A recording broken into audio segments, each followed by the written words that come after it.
네, 오늘도 주님의 은혜와 축복이 함께할 줄 믿습니다. 오늘 본문의 말씀 시편 116편 1절부터 19절 말씀을 중심으로 은혜를 잊지 마십시오 라는 제목으로 함께 말씀드리겠습니다. 경상북도 영주의 중고등학교 교장과 이사장을 지낸 이 강경훈 장로의 젊은 시절의 간증이 제게 큰 감동을 줍니다. 그는 일제강점기 때 이미 예수님을 믿는 신실한 믿음의 사람이었습니다. 일제 마렵 때 그는 일본 군인들에게 끌려가서 몇 달 동안 채석장에서 노동을 해야만 했습니다.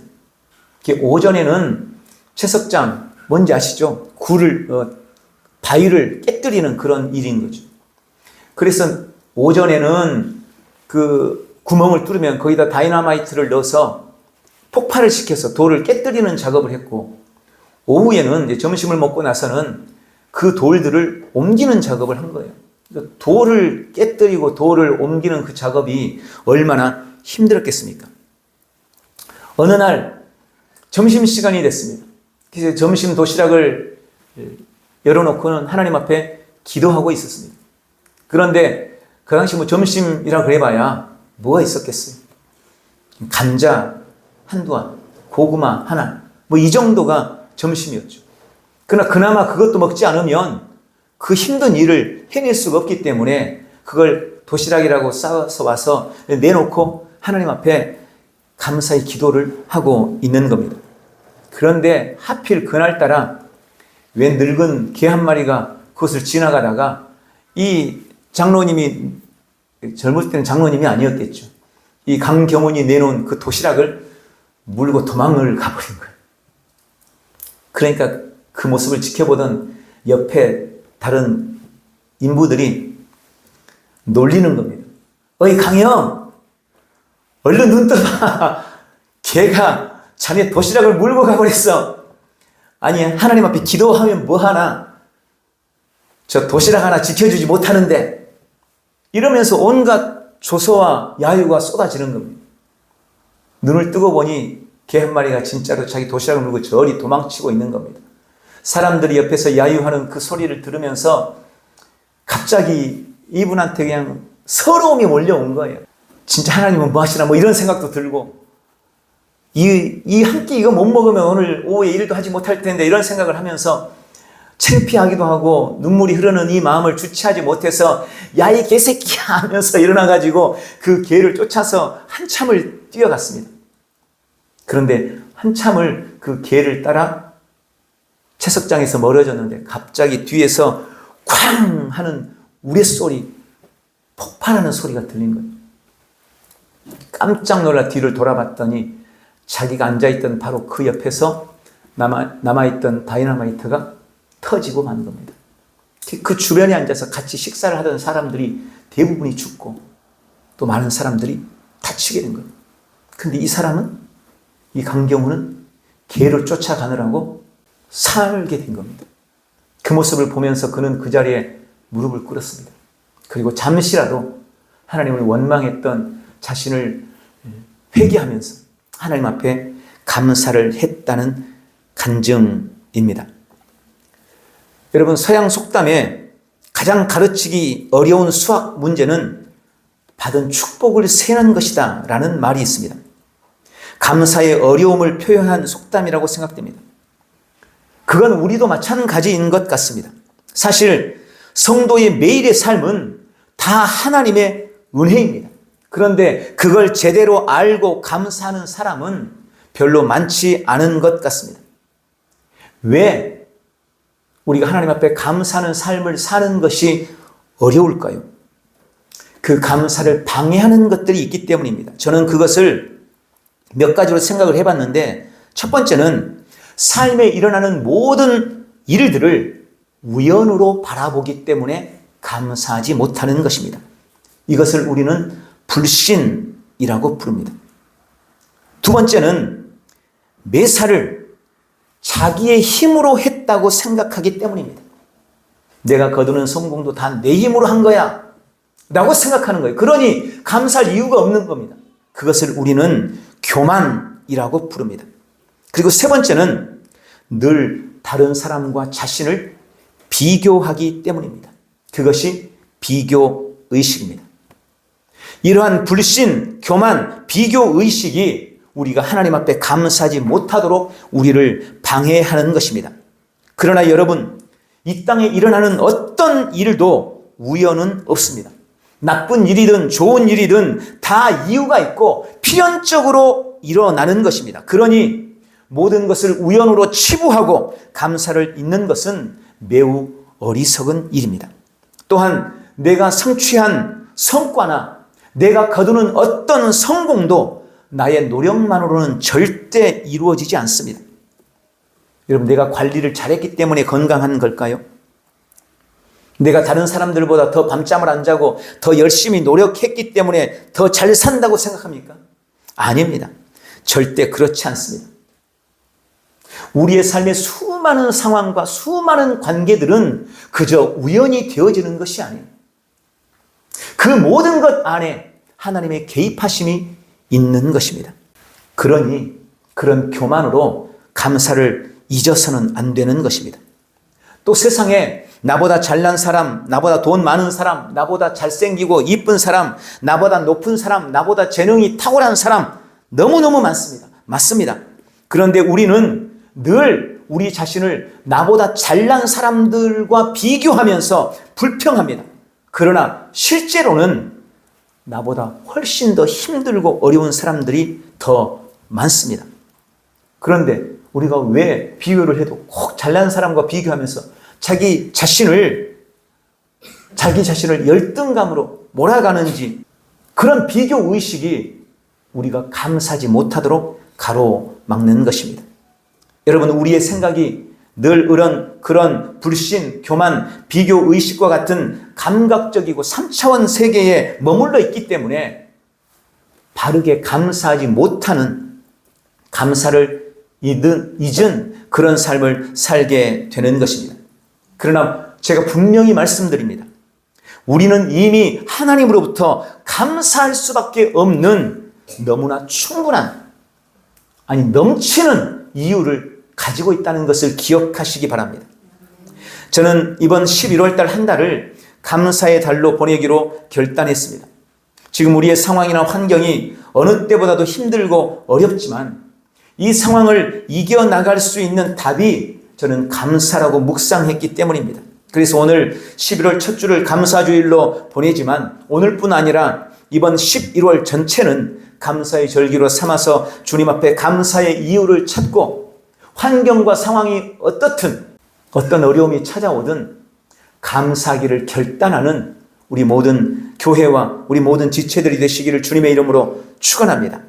오늘 읽은 본문 시편 116편은 하나님의 구원에 대한 감사와 찬송의 시입니다. 유대인들은 명절날 예배를 위해서 성전에 올라갈 때마다 이 감사의 시를 하나님 앞에 올려드리면서 나아갑니다. 오늘 주님은 이 말씀을 통해 우리에게 먼저 주신 은혜를 잊지 말라고 말씀하고 계십니다. 여기 시편 116편 1절부터 8절에 보면 하나님께서 베푸신 은혜를 이 시편 기자가 크게 두 가지로 기록하고 있습니다. 첫 번째는 주님이 우리의 기도를 들으신다는 것입니다.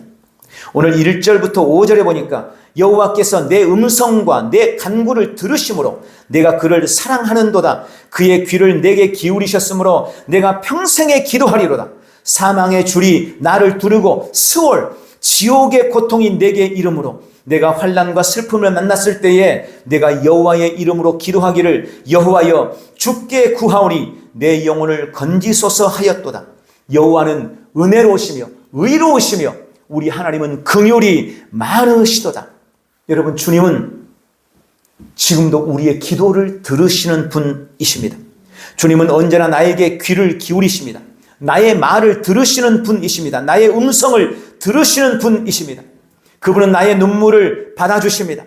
어떤 말도 귀찮아하지 않으시고 변함없이 응답해 주시는 분이십니다. 그래서 우리는 사망의 줄이 나를 둘러도 스올 지옥이 주는 것과 같은 고통과 아픔이 나에게 임해도 갖가지 인생의 환난을 만나도 지독한 슬픔이 닥쳐온다 해도 우리는 주님 앞에 기도할 수 있는 것입니다. 주님은 언제나 은혜로우시고 의로우신 분이십니다. 주님은 언제나 긍휼의 눈으로 나를 바라보십니다. 나를 아실 뿐만 아니라 내 기도에, 내 말에 귀 기울이시고 어떤 간구도 들으시고 응답하시는 은혜, 그것이 우리 주님께서 우리에게 베푸신 은혜라고 고백하고 있는 것입니다. 우리는 이 은혜를 잊지 말아야 하는 것입니다. 두 번째로 오늘 본문 6절부터 8절 보니까 주님은 우리를 지키시고 구원하시는 분이라고 말씀합니다. 여호와께서는 순진한 자를 지키시나니 내가 어려울 때에 나를 구원하셨도다. 내 영혼아 네 평안함으로 돌아갈지어다. 여호와께서 너를 후대하심이로다. 주께서 내 영혼을 사망에서 내 눈을 눈물에서 내 발을 넘어짐에서 건지셨나이다. 주님은 순진한 사람을 지켜주신다고 말씀합니다. 여기 순진한 사람은 예전 번역본에는 어리석은 자라고 되어 있습니다. 주님은 어리석은 자를 지켜주신다라고 되어 있어요. 여러분, 주님은 우리가 어리석어도, 어리석은 나라도 우리 주님이 지켜주신다고 말씀하고 있는 것입니다. 이 순진하다라는 의미, 순진한 자라는 의미는 크게 세 가지인데, 첫 번째, 순진한 사람은 마음이 열린 자라는 말입니다. 마음이 열려있는 사람을 순진한 자라고 부르는 거예요. 그리고 두 번째는 무슨 말이든 잘 믿는 자. 진짜 순진한 사람인 거죠. 무슨 말이든 잘 받아들이고 잘 믿어요. 나쁜 말로 말하면 기가 한마디로 팔랑귀 쉽게 다른 사람을 믿는다는 말이에요. 세 번째로는 경험이 부족하며 무력한 자. 그러니까 이 순진한 자라는 말은 사실 우리가 현대적으로 보면 좋은 말이 아니에요. 근데 그런 사람을 주님은 지키신다고 말씀합니다. 요즘 세상은 순진한 자를 보면 다 이용해 먹으려고 해요. 어떻게든지 속이려고 그러고 그를 통해서 뭔가 이익을 취하려고. 그래서 세상에서는 그런 순진한 사람들이 살아가기가 어려운 겁니다. 그런데 하나님께서는 그런 순진한 사람들을 지켜주신다고 말씀합니다. 그것이 우리에게 주시는 은혜라고 말씀하고 있는 것입니다. 또 주님은 어려울 때 우리를 구원해 주신다고 말씀합니다. 본문에 어려울 때라는 말은 연약할 때 혹은 비틀거리고 있을 때 혹은 실패했을 때라는 말로 불안정하고 위험하고 모든 것이 고갈되어 버린 때라는 의미를 가지고 있습니다. 세상에서 실패하고 비틀거릴 때, 모든 것이 고갈되어 목말라 할 때 주님은 그런 우리를 구원하신다고 말씀하시고 그런 우리에게 평강을 주시는 분이시라고 말씀하시는 겁니다. 다른 사람들이 다 무시해도 그분은 우리를 후대하신다고 말씀하십니다. 후대란 말이 무슨 말이에요? 나를 귀하게 여긴다는 말이에요. 주님은 나를 귀하게 여기십니다. 오늘 8절에도 주님은 내 영혼을 사망에서 건져주신다고 말씀합니다. 내 눈에서 눈물을 닦아주시고 내 발이 걸려 넘어지지 않게 해주신다고 말씀하고 계시는 것입니다. 그것이 우리에게 베푸신 주님의 은혜입니다. 여러분, 이 모든 은혜가 오늘날 우리에게 임한, 우리의 삶에 임한 하나님의 은혜입니다. 이 은혜를 날마다 잊지 않으시기를 주님의 이름으로 축원합니다. 두 번째, 오늘 본문을 통해 주님은 우리에게 주신 은혜에 보답하라 라고 말씀합니다. 12절부터 말씀은 하나님께서 베푸신 은혜에 보답하리라 결단하는 기자의 결단과 결심을 담고 있습니다. 내게 주신 모든 은혜를 내가 여호와께 무엇으로 보답할까? 물론 우리는 우리가 무엇을 해도 하나님의 은혜를 결코 보답할 수 없다는 것을 알고 있습니다. 내가 절대 갚을 수 없어요. 그러나 내가 갚을 수 없기 때문에 그럼 나는 아무것도 안 해도 그 은혜에 대해서 보답할 마음을 먹지 않아도 된다는 말일까요? 그렇지 않죠. 내가 다 갚을 수 없지만 갚기 위해 최선을 다하는 것이 은혜를 입은 자의 마땅한 태도인 것입니다. 그럼 우리는 어떻게 다 갚을 수 없는 주님의 은혜를 갚는 삶, 주님의 은혜에 보답하는 삶을 살 수가 있을까요? 오늘 본문 안에는 그 은혜에 보답하는 삶을 위한 세 가지를 말씀하고 있는데 첫 번째가 13절에 구원의 잔을 높이 드는 것이다 라고 말씀합니다. 13절 내가 구원의 잔을 높이 들고 내가 구원의 잔을 들고 라고 기록하고 있습니다. 구원의 잔이란 민수기 28장 7절에 나오는 하나님께 올려드리는 감사제로서의 전제를 의미합니다. 여러분, 제사에는 여러 형식이 있어요. 그 중에 한 가지가 전제입니다. 이 전제는 뭐냐면 잔에다가 기름이나 피를 가지고 그것을 제단에 부어서 드리는 제사입니다. 부어드리는 제사예요. 주님이 내 삶에 은혜를 주셨는데 그 받은 은혜를 하나님 앞에 부어드리는 거예요. 그러면 주님이 주신 그 은혜를 그냥 그대로 붓는 걸까요? 그게 아니죠. 주님이 내 삶에 주신 그 은혜에 대한 감사를 하나님 앞에 부어드리는 겁니다. 그래서 감사의 제사는 흔히 전제라고 성경은 표현하고 있는 것입니다. 우리는 하나님 앞에 감사로 제사하는 거예요. 감사로 예배하는 거예요. 히브리서 2장 2절 3절에도 우리가 받은 이 크고 놀라운 구원을 등한히 여기지 말라는 주님의 경고의 메시지가 기록되어 있습니다. 우리는 오직 믿음으로 아무런 공로나 자격이 없이 구원을 받았지만 그 구원이 결코 싸구려 여서 그렇게 받은 게 아닙니다. 너무 비싸기 때문에 아무리 노력해도 우리 힘으로는 갚을 수 없기 때문에 우리는 그 구원을 절대 우리 힘으로 살 수 없기 때문에 그래서 주님이 거저 주신 거예요. 그래서 주님이 선물로 주시는 것입니다. 그 구원의 은총에 대해 늘 감사하는 것. 오늘 이 성경의 표현에서 구원의 잔을 드는 삶을 사는 것이 주님의 은혜에 보답하는 것이라고 말씀하고 있는 것입니다. 두 번째, 주님의 은혜에 보답하는 것은 주의 이름을 부르는 것이라고 말씀합니다. 역시 13절 하반절에 나는 여호와의 이름을 부르리라 라고 결단하고 있습니다. 여러분, 요즘에 한번 하늘을 좀 올려다 보셨어요? 요즘에 하늘이 얼마나 아름다운지 모릅니다. 우연히 하늘을 올려다 봤어요. 하늘이 너무나 아름답고 너무나 멋집니다. 그래서 하늘을 보면서 와, 우리 주님의 솜씨는 너무나 대단하네. 우리 그런 생각할 수 있죠. 문득 길을 걷다가 갑자기 내 삶에 임한 주님의 은혜가 내 가슴 속에서, 내 뱃속에서부터 감동으로 폭포수처럼 일어날 때가 있어요. 내가 도대체 뭔데 주님이 나를 이렇게 사랑하시나? 나에게 이 놀라운 구원의 은혜를 어떻게 나 같은 사람에게 주님이 부어주셨나? 그럴 때가 있죠. 그럴 때 어떻게 합니까? 시편 기자는 바로 그걸 표현하는 거예요. 그런 구원의 은혜가, 그런 감격과 감동이 내 뱃속에서부터 일어날 때 그는 하늘을 올려다보면서 주님 감사합니다.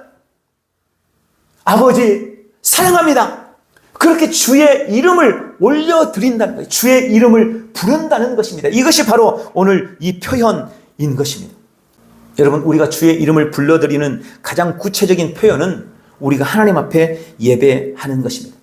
우리는 공적 예배를 통해 여호와의 이름을 공개적으로 선포하고 그 이름을 높여드립니다.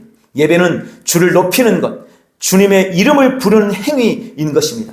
우리는 예배를 통해 하나님의 은혜에 대한 보답의 삶을 살아갈 수가 있습니다. 오늘 예배에 나와서 주 앞에 예배하는 이 시간이 우리 주님이 우리의 삶에 베푸신 그 말할 수 없는 은혜에 대해서 보답하고 갚아가는 것임을 믿으시기 바랍니다. 세 번째, 우리가 주신 은혜에 보답하는 것은 서원한 것을 갚는 것이라고 오늘 14절이 말씀합니다.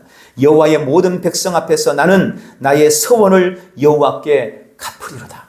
여기 서원이라는 말은 네데르라는 말인데 크게는 두 가지. 첫 번째는 이렇게 해주시면 저렇게 하겠습니다 라는 형식의 약속을 뜻하고 그 약속을 이루는 것입니다. 오늘 이 시편의 기자는 인생의 위급함 속에서 하나님께 서원했습니다. 서원했어요.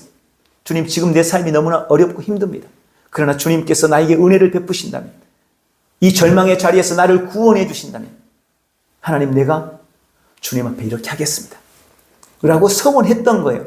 그것을 갚아가는 삶을 사는 것, 이것이 서원을 갚는다는 첫 번째 의미입니다.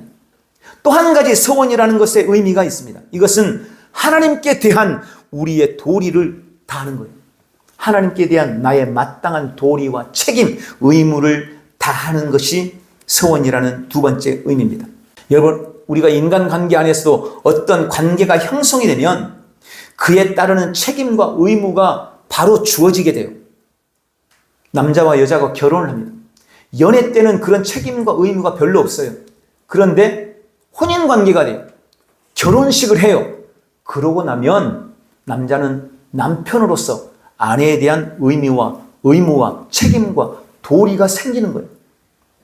결혼을 하게 되면 아내는 아내로서 남편에 대한 책임과 의무와 도리가 생겨나는 겁니다. 이건 둘이 앉아가지고 야 이렇게 하자 문서로 쓰거나 서로 이렇게 하자 말로 하지 않아도 관계 안에서 당연히 우리가 알고 있는 책임과 의무인 거예요. 이것을 성실히 행해 나갈 때 부부는 아름다운 관계를 맺어갈 수가 있는 겁니다. 누구 한 사람이 그것을 깨버리면 그 관계는 결국 깨어질 수밖에 없는 거죠. 모든 관계가 그래요. 삶의 자리가. 직장을 간다고 생각해 보세요. 그럼 나를 고용한 사장과 나의 직원으로서의 관계가 형성이 되는 거예요. 내가 거기에 취직을 하면. 그러면 사장은 사장으로서 자기 직원에 대한 의무와 책임이 생기는 겁니다. 직원은 직원으로서 나를 고용해 준 사장에 대한 책임과 의무가 생기는 거예요. 그걸 서로 잘 해 나가야 되는 겁니다. 모든 관계가 그래요. 영적으로도 마찬가지입니다. 우리 신앙생활에서도 마찬가지입니다. 여기 이 서원을 갖는다는 의미는 바로 그 의미를 가지고 있습니다. 하나님은 아버지로서 이제 우리의 아버지로서의 의무와 책임을 가지고 계시고 그분은 신실하게 그 의무와 책임과 도리를 다 하십니다. 그것이 우리를 향한 하나님의 헤세드입니다. 그리고 우리도 이제 내가 하늘 아버지를 섬기는 자녀로서 아버지의 아들로서 딸로서 자녀로서 마땅히 져야 할 의무와 책임이 생기는 거예요. 그것을 해내는 것, 이걸 성경은 헤세드라고 불러요. 이게 바로 이 서원, 네데르 안에 담겨있는 또 다른 의미인 것입니다. 날마다 하나님께 대한 우리의 책임을 다하시기를 주님의 이름으로 축원합니다. 오늘 구원의 잔을 높이 드십시오. 그리고 날마다 주님의 이름을 부르십시오. 서원한 것을 반드시 갚으시기를 바랍니다. 그래서 하나님의 은혜에 보답해 나가는 복되고 귀한 지체들이 되시기를 주님의 이름으로 축원합니다. 마지막 오늘 본문을 통해서 주님이 우리에게 주시는 말씀은 감사의 제사를 드리고 그 유익을 삶에 누리라는 것입니다. 17절에 내가 주께 감사제를 드리고 여호와의 이름을 부르리라. 우리는 감사의 예배를 하나님께 드리고 그 예배를 드림으로 감사가 주는 놀라운 유익을 삶에 누리는 삶을 살게 되는 것입니다. 하나님이 우리의 삶에 베푸신 은혜에 대한 우리의 마땅한 책임은 감사예요. 그게 1차적인 겁니다. 주님이 우리에게 큰 일을 해라 이러면서 우리를 구원하신 게 아니에요. 너한테는 특별한 일을 줄게 이렇게 해서 우리를 구원하신 게 아니에요. 주님은 우리를 그냥 구원해 주셨어요. 나를 너무 사랑하는 그 이유로. 우리가 그 하나님의 사랑, 나를 위한 주님의 구원에 대해서 할 수 있는 1차적인 반응은 감사인 겁니다. 감사.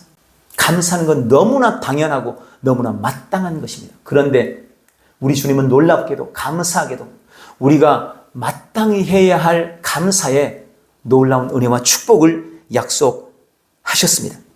몇 가지로 제가 말씀을 드리려고 하는데 첫 번째는 우리는 감사로 하나님의 구원을 받습니다. 우리가 감사할 때 하나님은 우리를 구원해 주신다고 약속하십니다. 시편 50편 23절 감사로 제사를 드리는 자가 나를 영화롭게 하나니 그 행위를 옳게 하는 자에게 내가 하나님의 구원을 보이리라. 여기는 먼저 감사는 하나님을 영화롭게 하는 것이라고 말씀하시고 그 감사를 통해 우리가 구원의 은혜를 누리는 것이라고 말씀하고 있습니다. 누가복음 17장에 보면 예수님께서 10명의 문둥병자를 고쳐주시는 사건이 기록되어 있습니다.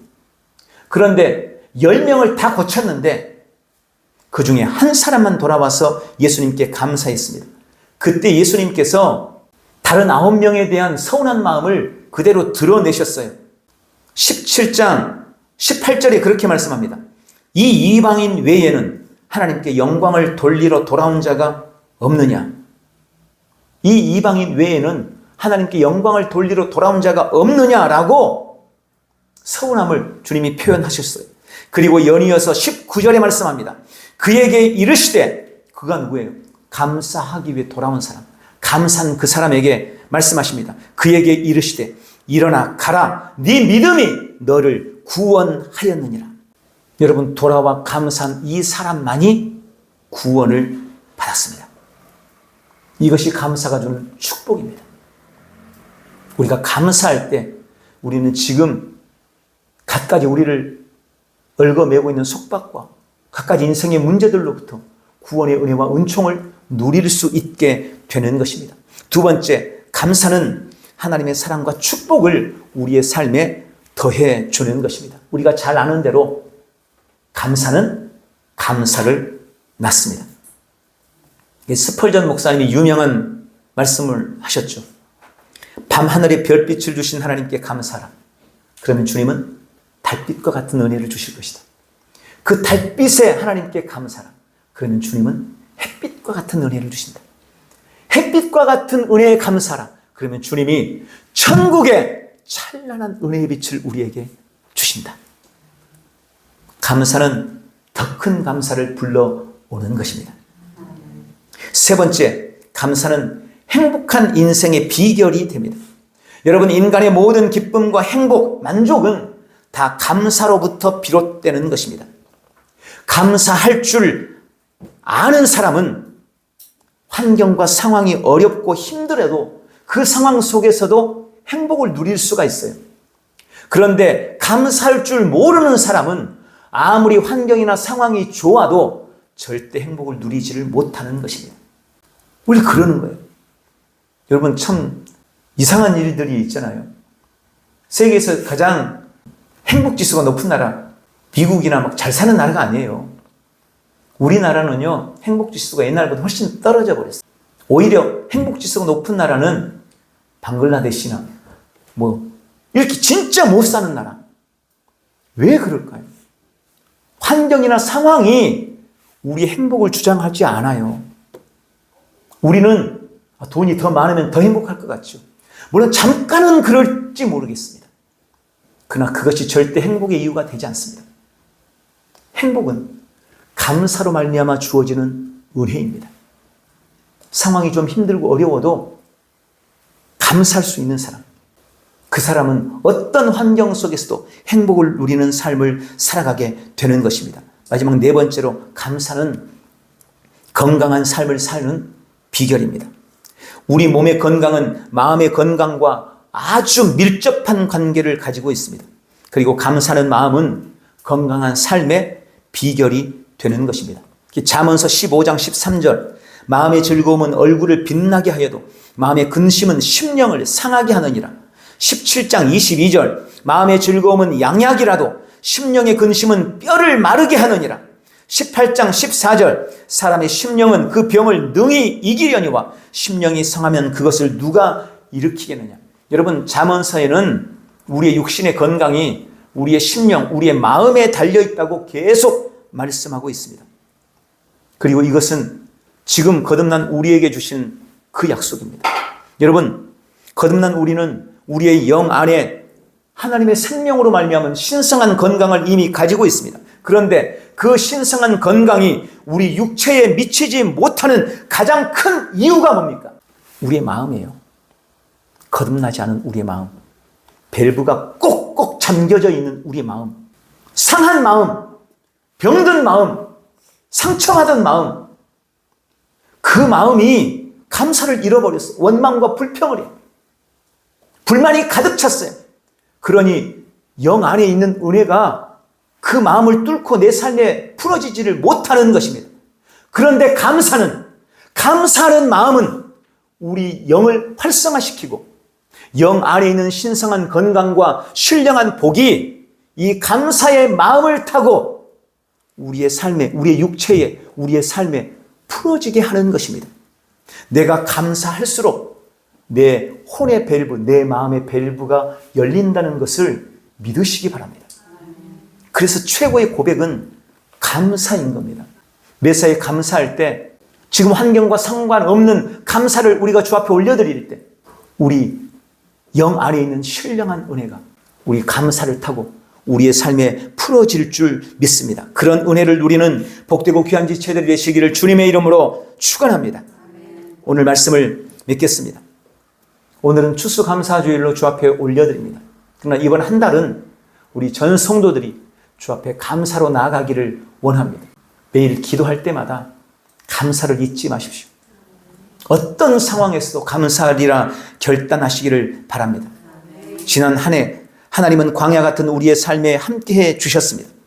우리의 삶에 만나를 내리셨고 메추라기를 보내셨고 바위를 터뜨려 물을 내셨습니다.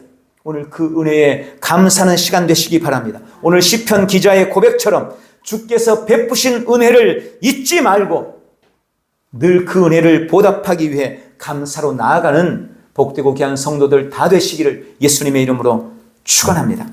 기도하겠습니다. 사랑하는 아버지, 나에게 베푸신 구원과 날 위해 부으신 갖가지 은혜에 감사드립니다. 주님, 내 삶에 우연이란 없습니다. 나는 내 안에 불신을 거절합니다. 내가 다 했다는 어리석은 교만도, 다른 사람과 비교하는 비교 의식도 주 앞에 내려놓습니다. 나의 기도에 언제나 신실하게 응답하시고 삶의 모든 여정에 늘 함께 하시며 나를 지키시고 도우시는 우리 주님을 찬양합니다. 나는 매일 구원의 잔을 높이 들며 우리 주님의 이름을 높여 드리겠습니다. 하나님의 자녀로서 나에게 주어진 책임과 도리와 의무를 다 하겠습니다. 오늘도 내 삶에 구원을 주고 더 큰 은혜와 복을 누리게 하시며 기쁨과 행복과 신성한 건강을 누리게 하시는 비결이 감사라는 것을 깨닫고 범사에 감사하기로 결단합니다. 예수님의 이름으로 기도합니다. 아멘.